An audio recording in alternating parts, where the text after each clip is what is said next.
السلام عليكم ورحمة الله وبركاته. متابعين قناة إليسنت مازيرت بنت بلادنا. قصة ديال اليوم قصة ديال حمزة. كان واحد الشاب سميتو حمزة ساكن في حي شعبي في مدينة زاكورة، خدام نهار كامل في محل ديال إصلاح الهواتف. من نهار ما تباه بزوج خوتو وخلاو هو بوحدو، أمو أختو الصغيرة هو اللي خدام عليهم باش يعاون مو اختو الصغيره.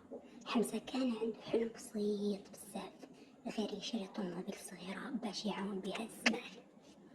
نهار من نهارات وهو راجع مع العشيه لقى محفظه طايحه قدام الطاكسيات. حلها لقى فيها مبلغ كبير بزاف وكارت صغيره ديال الراجل كبير في السن.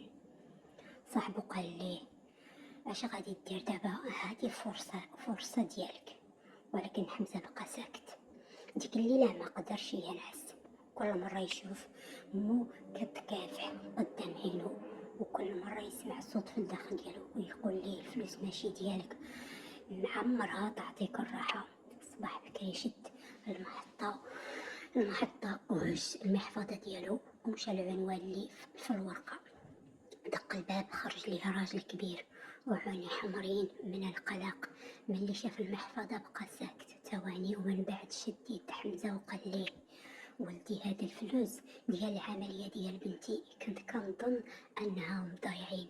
الراجل بكى من الفرحة وبغى يعطي لحمزة مبلغ كبير، ولكن حمزة رفض وقال ليه: ادعي معايا عمي.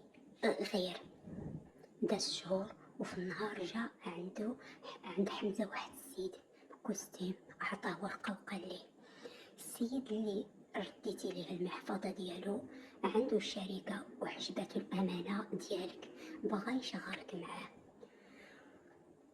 وهكذا في أقل عام تبدلت حياة حمزة كامل وهو واقف قدام المحل الجديد ديالو. تذكر ذاك النهار فاش رجع للأمانة المول الأمانة وقال في راسو: رحم ربي اللي خلاه دير الخير تلقاه. يمكن الخير اللي درتي واحد النهار يتبدل لك حياتك كاملة.